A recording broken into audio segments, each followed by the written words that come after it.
Sa kabuuan, maganda naman yung tinakbo ng hearing kanina. Kumbaga, seryoso siya, ano? Hindi tulad nung una, nung ang chairman pa ng Senate Blue Ribbon Committee ay si Marcoleta, na parang nagtatawanan, nagbibiruan, na parang hindi ah, seryosong mga bagay ang pinag-uusapan na tungkol sa mga nakawan. Maalala natin yung paglinig ng Senado, nagbibiruan pa sila Marcoleta at saka si Jinggoy Estrada. Samantalang ang pinag-uusapan ay ang mga napakaraming pera ng bayan, na nawawala. Ngayon, nakakadismaya na hindi lumalabas, hindi nadidiin ang involvement ng mga politiko. Talagang makikita mo na rin yung mga dapat kasi talaga na yung dapat nang mag-cooperate na para madiin ang mga politiko, hindi pa rin nagko-cooperate eh. Si Bryce Hernandez kasi, yung star witness na nagdawit kay Jinggoy at saka kay Joel Villanueva, inamin niya na hindi naman talaga siya ang kausap ni Joel Villanueva at saka ni Jinggoy. Ang kausap niya naman talaga yung boss niya, yung dating district engineer na si Henry Alcantara. Sinabi naman ni Bryce Hernandez noon pa, kahit nung nasa kamara siya, consistent naman ang sinasabi niya. Hindi ako ang kausap ng mga politiko. Kumbaga, assistant lang siya ni District Engineer Alcantara. Ang talagang kausap ng mga proponents, ang term na proponents, ang tinutukoy niyan, yung mga politikong nag-download ng pondo, yung nagbigay ng pondo. Pero siyempre, sinasabi sa kanya ni District Engineer Bryce Hernandez, ni District Engineer Henry Alcantara, kung kaninong pondo yun at kung ano ang sistema. Doon sa pag-appear ni Bryce Hernandez sa Kamara, sinabi niya na may 355 million si Jinggoy Estrada at may 600 million si Joel Villanueva. Kaya lang, siyempre, sa pagkakataong ito, ang dapat talaga kasing sabi niyan, na totoo nga na may ganong usapan ang mga politiko, si Henry Alcantara. Kaya lang hanggang ngayon hindi talaga nagsasabi ng totoo itong si Henry Alcantara. Ayaw niya talagang idiin ang mga politiko. Mas kabaliktaran pa nga, ang dinidiin niya yung kanyang mga tauhan, sila Bryce Hernandez at saka yung si JP Mendoza, yung mga tauhan niya sa Bulacan First District Engineering Office. Kumbaga, ang gustong palabasin ni Henry Alcantara, ang mga nangyayaring yon, walang kialam ang mga politiko, wala siyang alam. Ang may alam lang talaga, itong sila Bryce Hernandez, na napaka-imposible naman. Sa ganun katinding sindikato, gagawin mong ghost projects ang mga proyekto. At hindi naman 1 million, 2 million, 5 million ang pinag-uusapan. Napakalaki, billion ang pinag-uusapan. Tapos ikaw bilang district engineer, hindi mo alam. Kaya talaga lang itong si Alcantara ayaw pa ring magbigay ng impormasyon. Talagang ang tinitindigan ni Alcantara, ang lahat ng mga nangyaring yon, kagagawa nila Bryce Hernandez, kagagawa nila Mendoza. Pero malinaw na mas kapanipaniwala yung sinasabi nila Bryce Hernandez.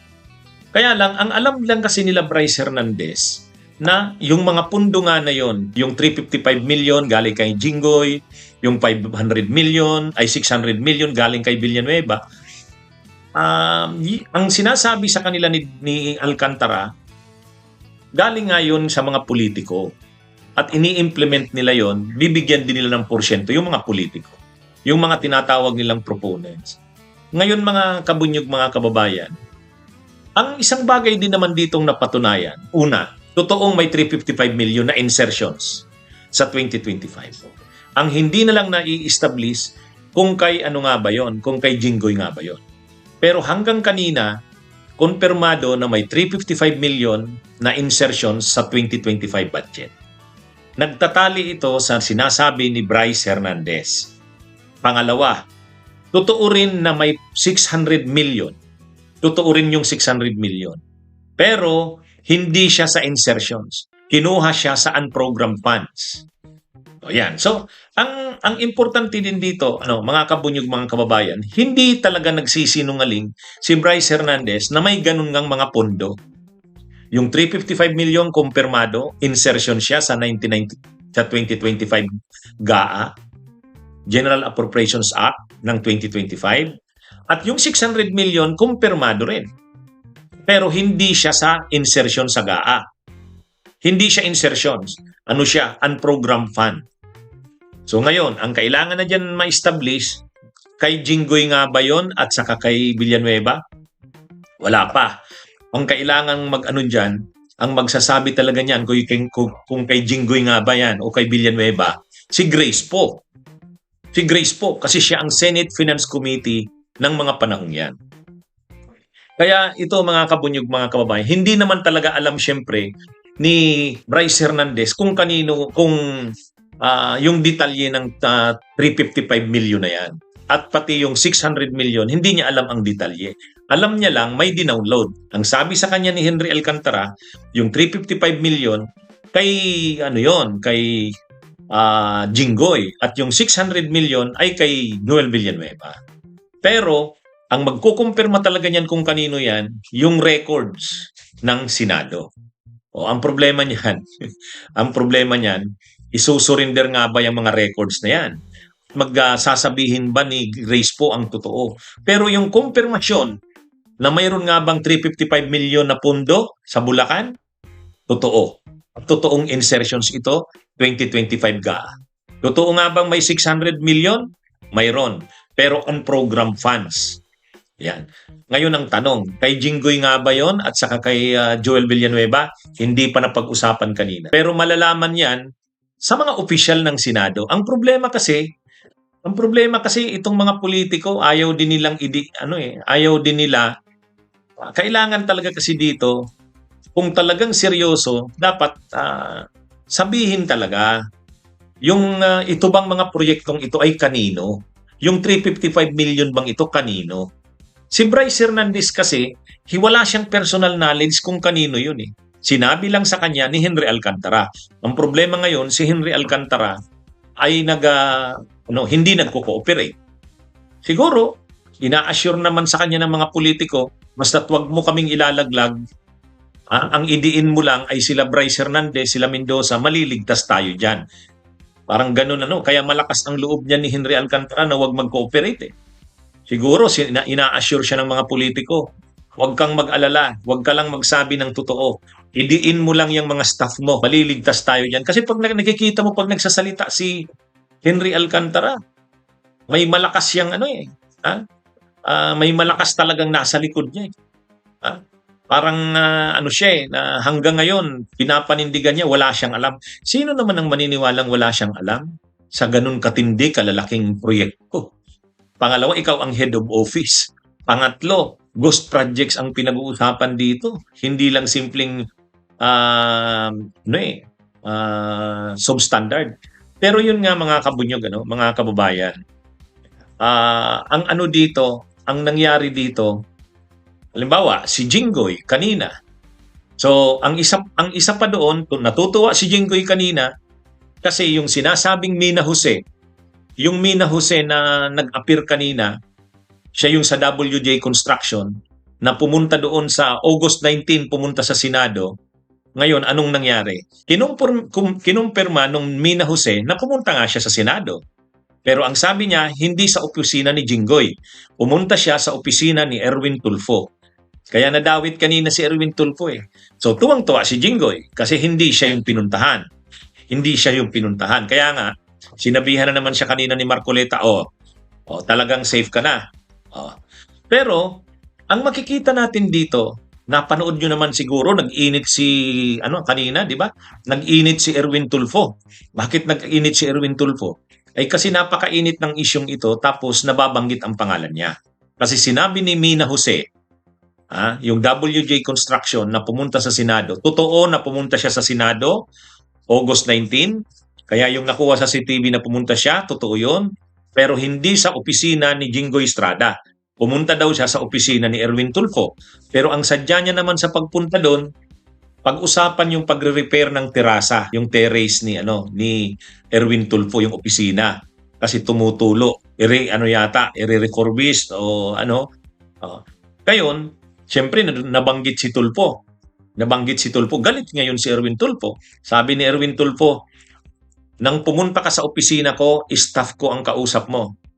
Ngayon, nag-uusap tayo tungkol sa pag-repair ng opisina ko, pero tinanong kita, hindi ka ba nai-involve diyan sa mga proyekto na yan ng mga may anomalya sa Bulacan? Oh. Sabi ni Erwin Tulfo, sabi mo sa amin hindi o kaya nagtiwala kami sa iyo. Yung pala nai-involve ka diyan. Kaya kanina galit si Tulfo. Galit si Tulfo. Yan. Galit si Tulfo kasi nadadawit ang pangalan niya. Pero biglang pinapalibre ni Tulfo ang sarili niya. Pinagalitan niya si Mina Jose kanina na na hindi mo sinabi sa amin na may nai-involve ka pala dito sa kontrobersyang ito. Sabi mo, hindi ka involved sa anong ito. Ang sabi naman ni Mina Jose, ay totoo po namang hindi ako involved sa anomalya. Pero ang problema dyan, hindi niya sinabi na napapangalanan siya. Totoo naman matagal nang nababanggit yung pangalan ng WJ Construction.